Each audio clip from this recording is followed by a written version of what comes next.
Bonjour, ici Grace Fotso pour Dardomac TV dans les studios de TLM. Je suis en présence de Jean-Pierre Vacher. Jean-Pierre Vacher, journaliste chez TLM depuis... Depuis 2001. Alors, Enfin, peut-être même un peu avant, oui, j'avais commencé à faire des émissions un peu avant. on est là pour vous interviewer. Avez-vous interviewé des articles connus à TLM? Des artistes? Des artistes, Des pardon. artistes connus, oui, oui.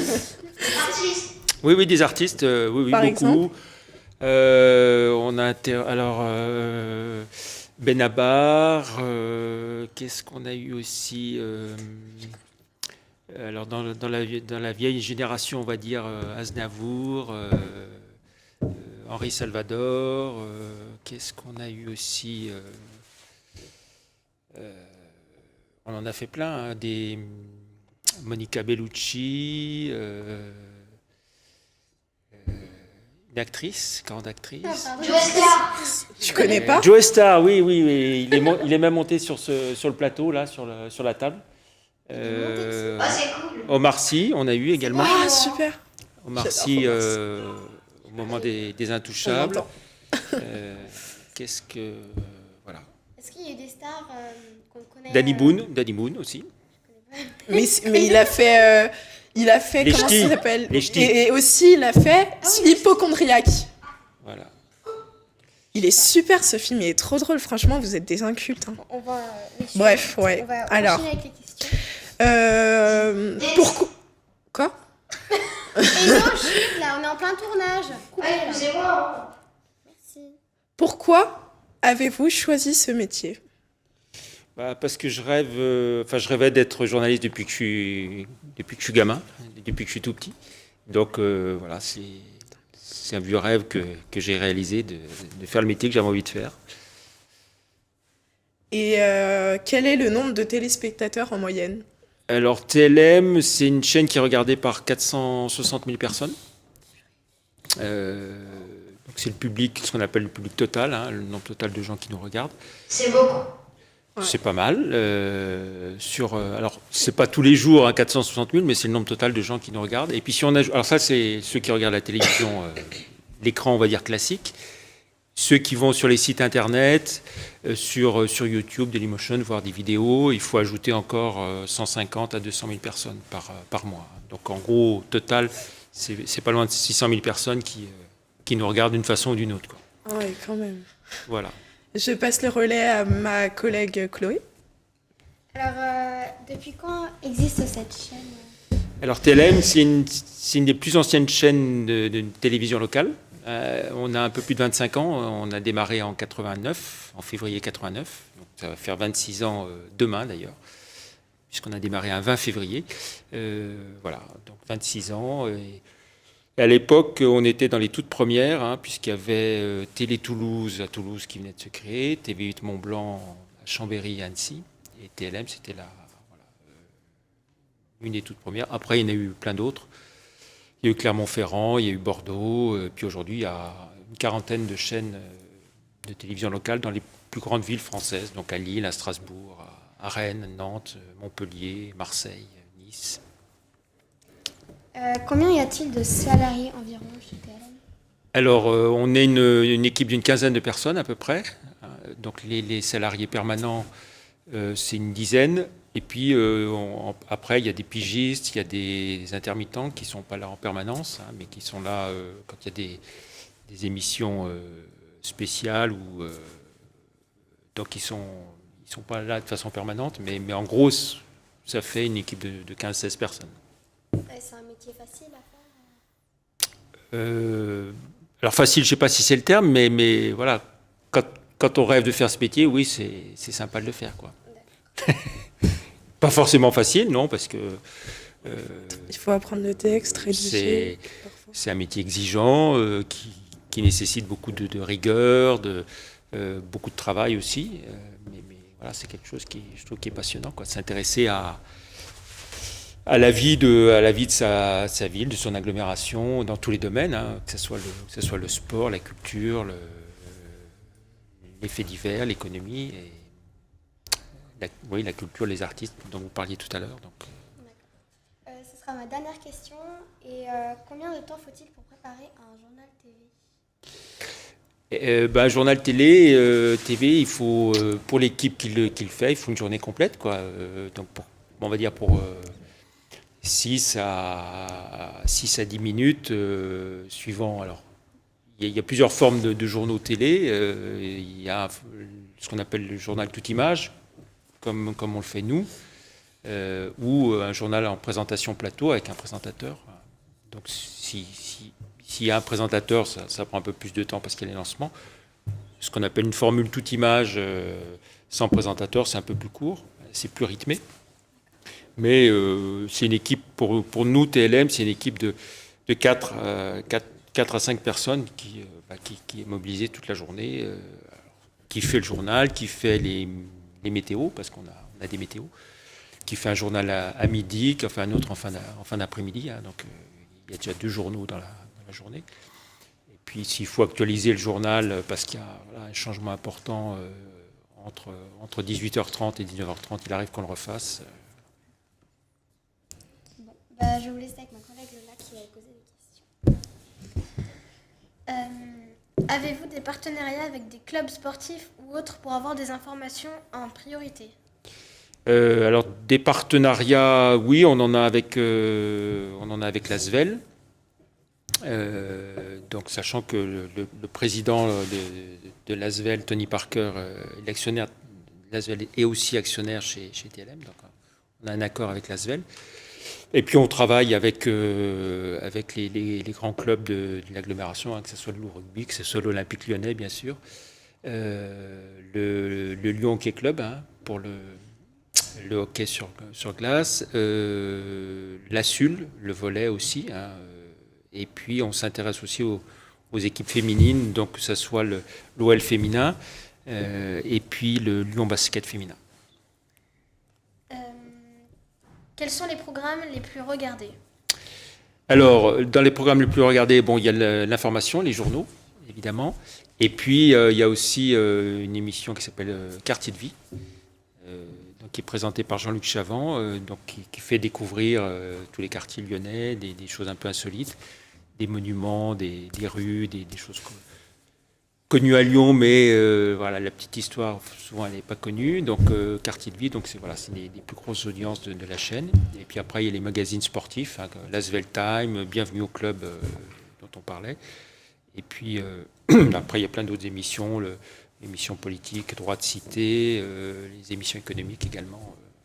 Mais c'est le journal, l'info, et puis Quartier de vie qui font les plus grosses audiences de la chaîne.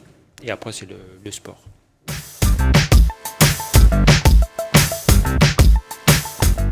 Bonjour, c'est Dardomac TV. Alors, j'ai quelques questions à vous poser. Quels sont les différents métiers chez TLM? Alors, effectivement, il y a plusieurs métiers. Il y a le métier de journaliste, d'une part. Donc, c'est ceux qui font les reportages. Donc, ce sont ce qu'on appelle des JRI, journalistes reporters d'images. C'est-à-dire que c'est la même personne qui fait à la fois les images avec sa caméra, qui tend le micro, qui fait les interviews. Et puis, quand elle rentre, cette personne, quand elle rentre à la chaîne et qu'elle fait le montage, c'est elle aussi qui fait l'ensemble du reportage. Hein. Donc ça, c'est les JRI. Après, il y a des métiers de technique, techniciens et tout ce qui est lié à la production. Hein. Donc, des personnes qu'on ne voit pas forcément à l'antenne, mais donc le réalisateur, quand on fait une émission, il y a plusieurs caméras, il y a du monde en plateau, il y a du monde en régie. Donc un réalisateur qui est en gros, on va dire, le chef d'orchestre de l'ensemble de l'équipe. Il y a à côté de lui, il y a une script, qui est alors chef d'orchestre. Si on dit que le réalisateur c'est le chef d'orchestre, on va dire que la script c'est le premier violon, ou si on dit c'est comme dans un avion, c'est le commandant et le commandant en second, ou le pilote et le copilote. La script c'est la personne qui gère la durée et puis tous les événements, les lancements quand il y a des reportages à l'intérieur d'une émission, qui donne les indications pour envoyer ce qu'on appelle le titrage des personnes, les synthés. Et puis il y a aussi un ingénieur vision, un ingénieur du son, pour régler le son, les micros. Et puis, alors dans les métiers, donc le métier, alors j'ai parlé des journalistes, j'y arrive, mais il y a aussi des cadreurs qui sont pas forcément journalistes, mais qui font des images sur des événements, sur des émissions également. Et puis il y a toute la partie, faut faire une grille de programme, il faut alimenter, donc il y a tout ce qui est la programmation. Donc rentrer, je dirais, dans l'ordinateur, toutes les émissions qui sont diffusées, à quelle heure elles sont diffusées et comment. Hein. Donc ça, c'est le travail de la programmatrice. Et puis il y a aussi une maquilleuse pour quand on fait des émissions en plateau, que les gens brillent pas trop. Voilà, donc il y a maquilleuse également. Je dois en oublier. Je vais me faire tirer les oreilles. Et puis après, il y a des commerciaux aussi. Il y a un directeur. Il y a qu'est-ce que j'oublie, infographiste. La personne qui fait tout ce qui est tableau, tout ce qui est illustration. Infographiste. Et je dois en oublier, mais je pense qu'on a fait à peu près le tour. Ouais, voilà. D'accord, merci. Alors, avez-vous des contraintes budgétaires? Oui, bien sûr.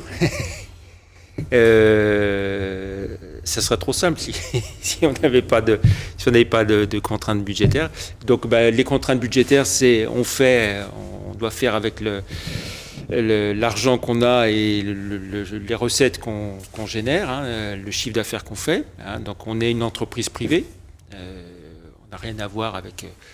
on n'est pas subventionné, on n'est pas une entreprise publique. Hein. Donc je dirais, nos contraintes budgétaires, c'est le montant des recettes qu'on arrive à faire et il faut qu'on se débrouille avec les recettes qu'on a. Donc la contrainte budgétaire, oui, c'est le chiffre d'affaires qu'on arrive à faire. Voilà. Donc on fait en fonction de ça. Et on fait en sorte d'avoir une entreprise qui tourne avec les recettes qu'elle arrive à générer. D'accord. Donc TLM, c'est un budget de 2 millions d'euros à peu près, avec une équipe d'une quinzaine de personnes. Oui, j'ai répondu à la question tout à l'heure. D'accord, merci. Bon, je vais vous passer mon collègue. Bonjour. Bonjour. J'ai quelques questions à vous poser. Donc, Oui. Voilà. Depuis les événements de janvier, qu'est-ce qui a changé dans votre travail? C'est une bonne question, c'est pas facile à répondre. C'est vrai que les événements de janvier, c'est quelque chose qui nous a beaucoup interpellés, hein, par rapport à notre métier, et de voir que il y a une douzaine de personnes qui se sont fait tuer parce que défendaient des idées ou ils incarnaient la liberté d'expression. C'est très dur. Mais notre réaction, c'est plus de dire c'est pas parce qu'on veut nous intimider ou on veut essayer de faire en sorte que des choses qu'on puisse pas dire, on puisse pas s'exprimer, on puisse pas faire de dessin, qu'il faut, on peut pas accepter ça. Donc au contraire, c'est de dire et le fait qu'il y ait 3 millions de personnes qui aient défilé dans la rue pour dire on est attaché à cette liberté d'expression, pour nous c'est énorme. Mais après ça oblige à s'interroger, oui, sur des choses qui vont pas en France, dans la société française, le problème dans les banlieues, le problème du chômage, le problème donc ça forcément oui, on s'interroge là-dessus. D'accord, je suis d'accord avec vous, ça c'est vrai. Alors, j'ai une deuxième question à vous poser. Avez-vous fait des reportages dangereux? Oui, quand il y a... je me souviens, c'était en 2010, là, quand il y a eu un peu alors comment appeler ça, des émeutes là, à Place Bellecour, enfin, où un climat assez tendu. C'était en septembre, de mémoire, septembre-octobre 2010. Donc c'est vrai que quand on se trouve au milieu, les journalistes qui se trouvaient là avec leurs caméras, c'était un petit peu compliqué. Il est arrivé parfois aussi que dans des manifestations, on se prenne des grenades lacrymogènes ou autres. Alors, Bon, à côté de ça, on ne peut pas dire TLM, les journalistes de TLM, ils ne sont pas non plus sur le front de guerre. Voilà, on n'est pas des correspondants de guerre, mais c'est vrai que parfois, il arrive que ça soit chaud. D'accord, merci beaucoup. Donc voilà, c'est à toi de parler. D'accord. Bon, bravo pour ce que vous faites. Merci. Et, Merci beaucoup. et bonne chance Bravo à vous pour la aussi. suite. Bonne Et chance puis, pour la suite aussi. on vous souhaite d'être de futurs journalistes. Merci beaucoup. Bon, bah, merci Merci. beaucoup et Bonne chance. bonne journée. Merci. Au revoir. Au revoir. Au revoir.